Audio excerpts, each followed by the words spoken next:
తెలంగాణలో ఉప ఎన్నికలు తప్పవంటున్న మాజీ మంత్రి కేటీఆర్. అసెంబ్లీ ఎన్నికల్లో కాంగ్రెస్ విజయం తర్వాత పార్టీ మారిన బీఆర్ఎస్ ఎమ్మెల్యేలపై ఢిల్లీలో న్యాయ పోరాటం చేస్తామని కల్వకుంట్ల తారక రామారావు అన్నారు. మా పార్టీలో లేనప్పుడు మా పార్టీ గుర్తుపై గెలిచిన ఆ పదవులు ఎందుకు అంటూ ఫిరాయించిన ఎమ్మెల్యేలపై విరుచుకుపడ్డారు. ఇన్నాళ్ళు కలిసి పనిచేసి ఇప్పుడు అధికారం మారిందని వదిలిపోతే ఎలా? పార్టీకి కష్టకాలం విఘ్నులు ఎవరైనా వదిలేసి వెళ్తారా అంటూ సున్నితంగా మాట్లాడుతూనే రాజీనామాలు చేసి మా జెండా భిక్ష పైన గెలిచిన పదవుల్ని వదిలి ప్రజాక్షేత్రంలోకి రండి, తేల్చుకుందామంటూ రెచ్చిపోయారు. నిజంగా వారు ఆ పదవులకి రాజీనామాలు చేస్తే కనుక రాష్ట్రంలో ఉప ఎన్నికలు తప్పవు, తమ సంఖ్యాబలం తగ్గుతుంది అని గమనించిన బీఆర్ఎస్ ఉప ఎన్నికలు వస్తే ఆ స్థానంలో మళ్లీ బీఆర్ఎస్ గెలిచి తన బలాన్ని కాపాడుకోవడంలో భాగంగానే కోర్టుకు వెళ్లే ప్రయత్నం చేస్తుంది.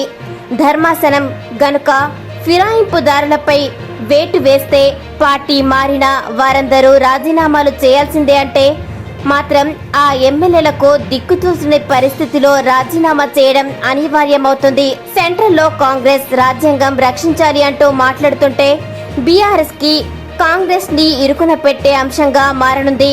కాంగ్రెస్ రాజ్యాంగం ప్రకారం వెళ్తే గనక ఉప ఎన్నికలు తప్పనిసరి. ఒకవేళ ఢిల్లీలో బీఆర్ఎస్ చేయబోయే ధర్నాతో బీజేపీ జతకడితే వాళ్ళ మధ్య జరిగిన చీకటి ఒప్పందం బయటపడిపోతుంది. అప్పుడు అసెంబ్లీ సీట్లలో బీజేపీ భాగమైతే బీఆర్ఎస్ కు బలం పెరుగుతుంది. కాంగ్రెస్ లో చేరిన ఎమ్మెల్యేలు రాజీనామా చేసిన కాంగ్రెస్ కు పోయేది ఏమీ లేదు. స్వతహాగా 65 సీట్లు ఉన్నాయి. బీజేపీ బీఆర్ఎస్ దోస్తీ కడితే పెద్దగా ప్రయోజనం ఉండకపోవచ్చు. పైగా ఉప ఎన్నికలు వస్తే బీఆర్ఎస్ కు ఎదురు దెబ్బ తగిలే అవకాశం ఉంది.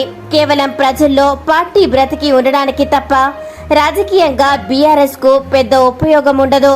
దీంతో కాంగ్రెస్ ఉప ఎన్నికల్లో గెలిస్తే రాజ్యాంగబద్ధంగా సంఖ్యాబలం పెరుగుతుంది. బీజేపీ కూడా అసెంబ్లీలో తన బలం పెంచుకోవడానికి ఇదొక అవకాశం. పరోక్షంగా అయినా బీఆర్ఎస్ కు మద్దతు ఇచ్చి ఉప ఎన్నికలు రావడానికి దోహదపడవచ్చు. అదే కనుక నిజమైతే కేటీఆర్ అన్నట్లు రాష్ట్రంలో ఉప ఎన్నికలు తప్పవు.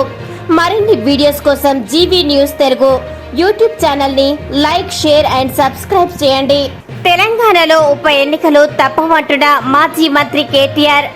అసెంబ్లీ ఎన్నికల్లో కాంగ్రెస్ విజయం తర్వాత పార్టీ మారిన బీఆర్ఎస్ ఎమ్మెల్యేలపై ఢిల్లీలో న్యాయ పోరాటం చేస్తామని కల్వకుంట్ల తారక రామారావు అన్నారు. మా పార్టీలో లేనప్పుడు మా పార్టీ గుర్తుపై గెలిచిన ఆ పదవులు ఎందుకు అంటూ ఫిరాయించిన ఎమ్మెల్యేలపై విరుచుకుపడ్డారు. ఇన్నాళ్ళు కలిసి పనిచేసి ఇప్పుడు అధికారం మారిందని వదిలిపోతే ఎలా? పార్టీకి కష్టకాలం విఘ్నులు ఎవరైనా వదిలేసి వెళ్తారా అంటూ సున్నితంగా మాట్లాడుతూనే రాజీనామాలు చేసి మా జెండా భిక్ష పైన గెలిచిన పదవుల్ని వదిలి ప్రజాక్షేత్రంలోకి రండి, తేల్చుకుందామంటూ రెచ్చిపోయారు. నిజంగా వారు ఆ పదవులకి రాజీనామాలు చేస్తే కనుక రాష్ట్రంలో ఉప ఎన్నికలు తప్పవు, తమ సంఖ్యాబలం తగ్గుతుంది అని గమనించిన బీఆర్ఎస్ ఉప ఎన్నికలు వస్తే ఆ స్థానంలో మళ్లీ బీఆర్ఎస్ గెలిచి తన బలాన్ని కాపాడుకోవడంలో భాగంగానే కోర్టుకు వెళ్లే ప్రయత్నం చేస్తుంది. ధర్మాసనం గనుక ఫిరాయింపుదారులపై వేటు వేస్తే పార్టీ మారిన వారందరూ రాజీనామాలు చేయాల్సిందే అంటే మాత్రం ఆ ఎమ్మెల్యేలకు దిక్కుతోచిన పరిస్థితిలో రాజీనామా చేయడం అనివార్యమవుతుంది. సెంట్రల్లో కాంగ్రెస్ రాజ్యాంగం రక్షించాలి అంటూ మాట్లాడుతుంటే బీఆర్ఎస్ కి కాంగ్రెస్ ని ఇరుకున పెట్టే అంశంగా మారనుంది. కాంగ్రెస్ రాజ్యాంగం ప్రకారం వెళ్తే గనక ఉప ఎన్నికలు తప్పనిసరి. ఒకవేళ ఢిల్లీలో బీఆర్ఎస్ చేయబోయే ధర్నాతో బీజేపీ జతకడితే వాళ్ళ మధ్య జరిగిన చీకటి ఒప్పందం బయటపడిపోతుంది. అప్పుడు అసెంబ్లీ సీట్లలో బీజేపీ భాగమైతే బీఆర్ఎస్ కు బలం పెరుగుతుంది. కాంగ్రెస్ లో చేరిన ఎమ్మెల్యేలు రాజీనామా చేసిన కాంగ్రెస్ కు పోయేది ఏమీ లేదు. స్వతహాగా 65 సీట్లు ఉన్నాయి. బీజేపీ బీఆర్ఎస్ దోస్తీ కడితే పెద్దగా ప్రయోజనం ఉండకపోవచ్చు. పైగా ఉప ఎన్నికలు వస్తే బీఆర్ఎస్ కు ఎదురు దెబ్బ తగిలే అవకాశం ఉంది. కేవలం ప్రజల్లో పార్టీ బ్రతికి ఉండడానికి తప్ప రాజకీయంగా బీఆర్ఎస్ కు పెద్ద ఉపయోగం ఉండదు. దీంతో కాంగ్రెస్ ఉప ఎన్నికల్లో గెలిస్తే రాజ్యాంగబద్ధంగా సంఖ్యాబలం పెరుగుతుంది. బీజేపీ కూడా అసెంబ్లీలో తన బలం పెంచుకోవడానికి ఇదొక అవకాశం. పరోక్షంగా అయినా బీఆర్ఎస్ కు మద్దతు ఇచ్చి ఉప ఎన్నికలు రావడానికి దోహదపడవచ్చు. అదే కనుక నిజమైతే కేటీఆర్ అన్నట్లు రాష్ట్రంలో ఉప ఎన్నికలు తప్పవు.